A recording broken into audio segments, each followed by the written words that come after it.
be wrinkles. Best way to protect yourself from UV rays is what? Live in a box. Don't go outside. That's not good. You don't want to do that. It's fun to be outside. It's fun to do stuff outside. But certainly if you can protect yourself from exposure, you can wear big hats, you can wear clothing that has UV protectants in them. So certainly those are some of the things that you can do. But if you don't protect yourself well enough, again, the story right now is wrinkles. You're going to develop wrinkles much quicker than you would have had you not protected yourself. So I have a picture of this guy here. This guy obviously has two very distinct places on his face, right side and left side. Left side of his face looks about 20 years more aged than the right side of his face. Can anybody guess what this person did for a living? Truck driver. So if you drive your car a lot, that is if you're here in the States, in England, if that was an English truck driver, well then the right side of his face would be all more aged because they drive on the right side of the wrong side of the road and their steering wheel's on this side of the car. But for us, our steering wheel's on the left side of the car and we get hit more directly with the sun on the left side of our face. It's blatantly obvious what's happened to this person and that he has aged his skin much, much quicker. You don't look too bad on this side. This side, not so good.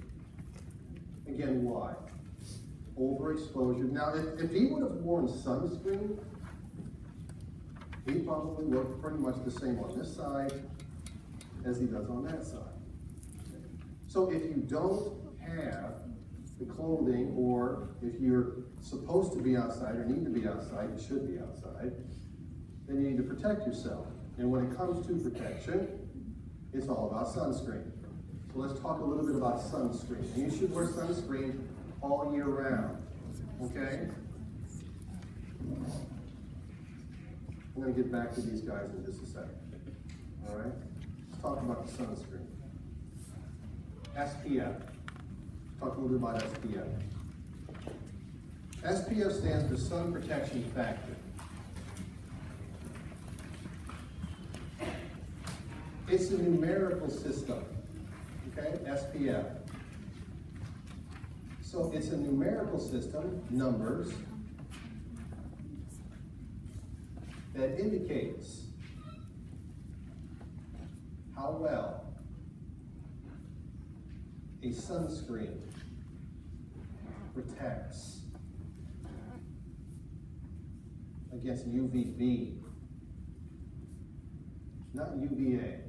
That number on your sunscreen does not tell you a thing about how well it protects against UVA. It doesn't mean it doesn't protect against UVA. It does.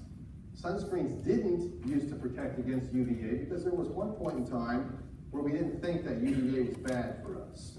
And they did studies and they found that UVA is very bad for us. Now all sunscreens have a sun protection element within them that protects you against UVA. There's just no numerical system.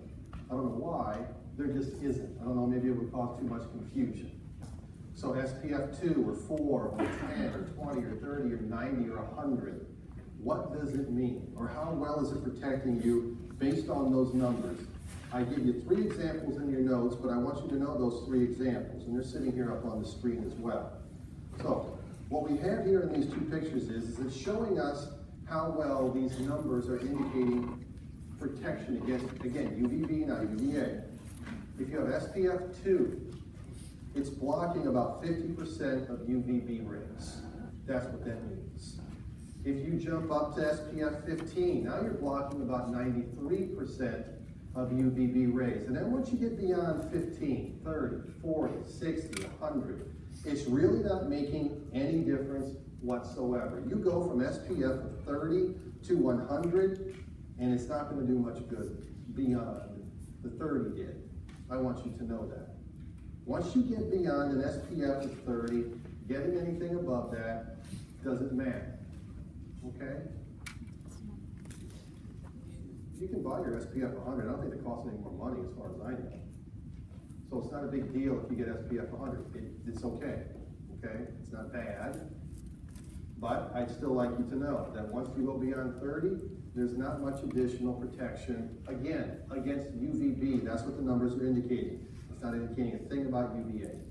No numerical system exists for UVA. All right? So, no 2, no 15, no 30. That's all I need you to know. And again, beyond 30 makes no difference whatsoever. It's the same amount of protection. You have to put it on pretty liberally though. You just can't, like, you know, put a teeny little thin layer. You're not going to get much protection from it at all. Slop it on, all right? Feel greasy by the time it's done, but put it on. Back in my day, when I was your age, hardly anybody did this. You know what I put on when I went to the beach?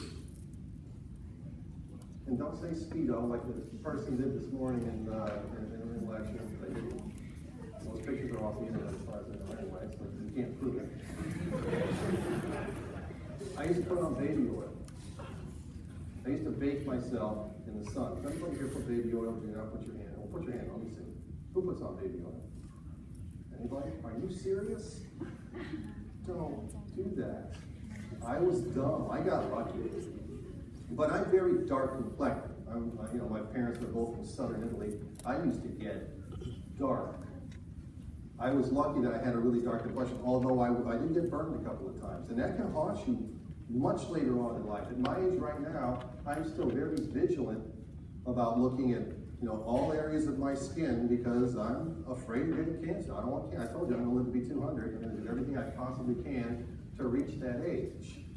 And one of the things that you can do is just keep on protecting your skin at all times, even in the wintertime. If at anything, make it vanity. Don't get wrinkles when you're 50. Don't have many wrinkles when you're 60. My mom was hardly ever in the sun. She's 80. She hardly has any wrinkles. Part of that's genetic, though. But certainly her staying out of the sun has helped her look very, very young.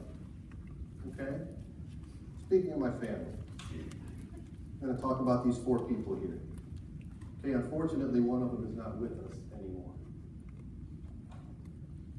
He unfortunately died back in 2007. That was my former father-in-law. And he was just a beautiful man. He retired when he was 55, had his whole life ahead of him. He was diagnosed with melanoma in July, and he was dead by October. This is the last picture that was taken of him right before he started radiation therapy because the melanoma went to his brain, and chemo. The day after this, he was kind of a mess. He didn't normally dress like this, by the way. Earlier on that day, his daughter, this is my ex-wife, and by the way, we were getting divorced at this time. He didn't treat me any differently at all. Again, an absolutely beautiful man who I love like a father. She took him to Buckle that day and got him all snazzied up because they went to Dave Matthews concert that night. That was the last thing he was able to do with his daughter. So he got cancer, and again, died very, very, and it was ugly as hell. All for what? A tan. Which brings me to these 2.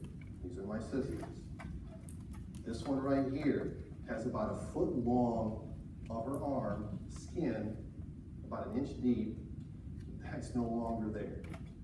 She was diagnosed with stage 2 melanoma. They got it early enough, so she got lucky. But she has a huge gash in her arm about 1 foot long because they had to take that much skin out because it was starting to grow. This one had a mole that was cancerous, but they got it right away, and they dug the mole out. The only one that's unscathed here is the ex, so far as she's been lucky, but she stays out of the sun as much as she can.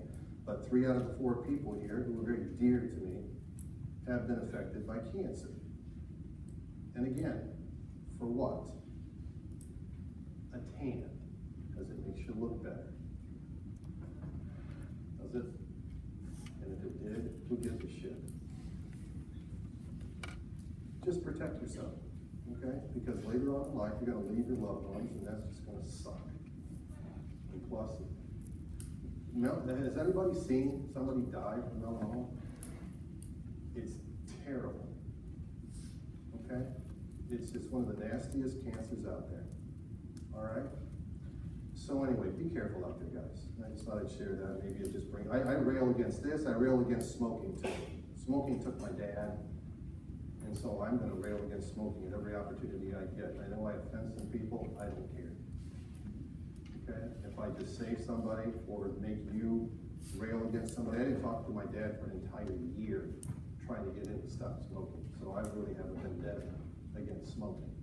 All right? Anyway. Let's move on. Let's talk about more happy things here, which is the good stuff about UV rays. So let's talk about UV rays. UV rays up at this point, bad, bad, bad. Wrinkles, cancer, free radicals. By the way, it's the free radicals that cause the cancer. They mutated the gene within the melanocytes, and then the melanocytes started to become cancerous. That's what did it. It was the free radicals that mutated the genes. That's what does it. Okay? Free radicals can cause cancer. Okay? But what about the good with UV rays?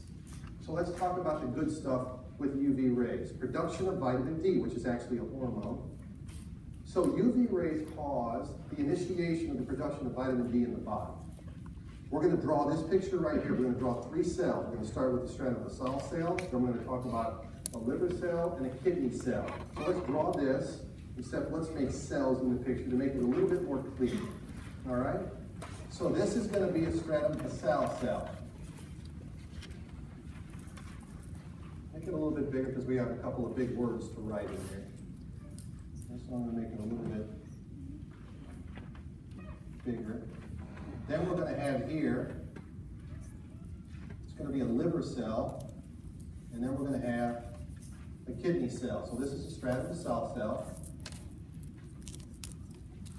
This is a liver cell, and this is a kidney cell.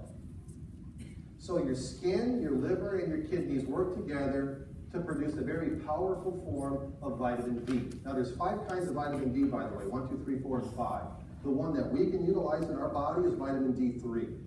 We can take vitamin D2 and convert it into vitamin D3, but I'm not going to talk about that. I'm just going to talk about what we make naturally. All right? So what we have in these strand-of-a-cell cells is 7-dehydrocholesterol. It's cholesterol. Okay? This cholesterol is going to be converted into vitamin D3. But not a very powerful form of it. But this is where it all starts in the body. And that form of vitamin D is called cholecalciferol. That's D3. So we've already made vitamin D3, but it's not a very powerful form of it. We want to make it more powerful. We want to make it more biologically active and potent. How are we going to do that? And by the way, what catalyzes that reaction, what allows that reaction to occur, is solely UVB. UVA does not have anything to do with this. UVA will produce melanin, UVB will produce melanin, but UVB is the only wavelength in the sun, or tanning beds, that will allow the production of vitamin D in the skin. Okay, so this is the initial step. All right? Now what? We need to get it to the liver. How are we going to get it there, do you think? What do you think that tube is? It's the blood vessel. That's how things get carried in the body, circulatory system. So cholecalciferol through the blood is going to travel to the liver cell. So now the cholecalciferol is in your liver. There, the liver cell is going to turn this into something a little bit more powerful. It's still going to be vitamin D3, but it's a more powerful form of it, calcidiol, with the D. So now we have a more powerful form, but we can do even better than that. We can circulate this to the kidney, to certain kidney cells, which is what we're going to do. And so calcidiol will be carried to the kidneys, and it will be turned into the most biologically active, most powerful form of D3 called calcitriol. So just replace the D with the TR, and now we have a very potent, biologically active form of D3. I want you to know exactly what happens in each of these cells. I want you to know what starts it off, the sun. So again, the sun's not all that bad. All right?